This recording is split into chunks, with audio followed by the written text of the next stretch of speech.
Welcome back to Morning Live. Now, most times when we talk about technology addiction, we mainly refer to the youth's obsession with certain tools. As a result, parents become alarmed about devices to such an extent that they see them only as harmful to their children's well-being rather than adopting a more balanced approach. It is simply not true that playing 1 hour of video games is the same to your brain or has the same effect to your brain as snorting cocaine. There is no scientific evidence to that fact. Well, Dr. Lieb Liebenberg joins us now to discuss more on parenting in the digital age. Doctor, good morning to you and welcome. Good morning. How has the advancement of technology altered the way that parents parent their children? Well, I mean, I think the one example we're all aware of is that, you know, people use, especially when kids are young, a lot of parents use tablets and devices to keep children busy, you know, sort of as pacifiers. And as a result of that, you know, there's been a lot of press around the use of digital devices, you know, by parents and also in schools. And the interesting thing is that tied to this, there's also the emergence of what I would like to call a neuromyth. A neuromyth is where people use certain facts about the brain and how, you know, the brain works, and they start and they you know, and they use them in a roundabout way to say, you know, to talk nonsense. You know, they take certain facts and they say, and this is what's happened with, I mean, the title you referred to is specifically an article in the New York Post where they actually called it, you know, it's like snorting cocaine. But there's no evidence to that. But if you're a parent, a responsible parent, and you read a headline like that, you'll think, I must be careful now, because if I continue using devices with my kids, it's going to mean, yeah, but at the end of them, you know, I'm going to make little addicts of them. And it's much more nuanced than that.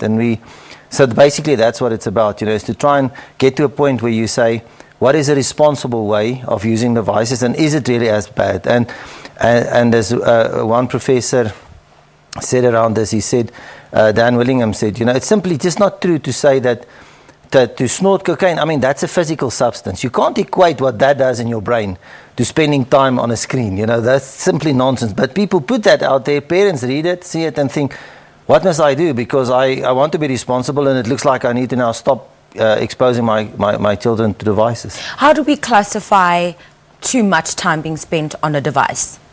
How do we quantify it as parents? I think, you know, this ties back to the term screen time. You know, people talk a lot about screen time, and screen time is in a sense not a meaningful term. Because screen time, you need to distinguish between the context and the content that people are assuming, and then you know, consuming, or children are consuming, and then look at that. There has been studies done that says if you spend, you know, as a 5-year-old, way too much time just watching television, it will have some adverse effects on, you know, maybe 2 years down the line. But the same hasn't been done, for instance, with screen time on devices, because devices with their touch screens means it's an active event, so you get much more engaged. That's a very different scenario from a passive event, which happens when you watch television. Indeed. I'm fascinated because a lot of parents, you know, obsess about children being children, and in their eyes, that's playing outside, interacting with other children, being away from the TV, not having much screen time. But the world is changing. It's becoming more digitally inclined. So how do parents or guardians sort of shift their mindset to accepting that technology is not all that bad? It's not there to make your children dumber. Well, the point is we live in the 21st century, and devices and technology is part of what we do. I mean, it's not going to go away. We need to prepare our children for this world. And the way to prepare them is not by taking away things that are essential and that will be essential as they grow up, and it's part of the fabric of our society. So again, the focus should be on the content. So yes, it's not appropriate to have a 4 or 5-year-old watch, you know, violent television series and things like that. That cannot be to their benefit. But if you're in an environment where the kids are consuming proper content that is suitable to their age, and especially if you also do it on digital devices where there's interaction and they engage with that, that's a very different scenario, and that is actually preparing them, you know, for the digital age. And there's been a number of studies, you know, by Edinburgh University. The same has been done, you know, in the United States, showing the benefits of these sorts of interactions. So the important thing is to to be aware of what your children are watching or engaging with at any given time, and also then just make sure that they go also over to active device, and that includes, fortunately or unfortunately, video games. It's not necessarily a bad thing for kids to engage with devices like that. Professor, what are some effective ways of discipline around, you know, digital devices? Honestly, children cannot spend the whole day on a digital device, no matter how engaging, because human interaction is still a very real need.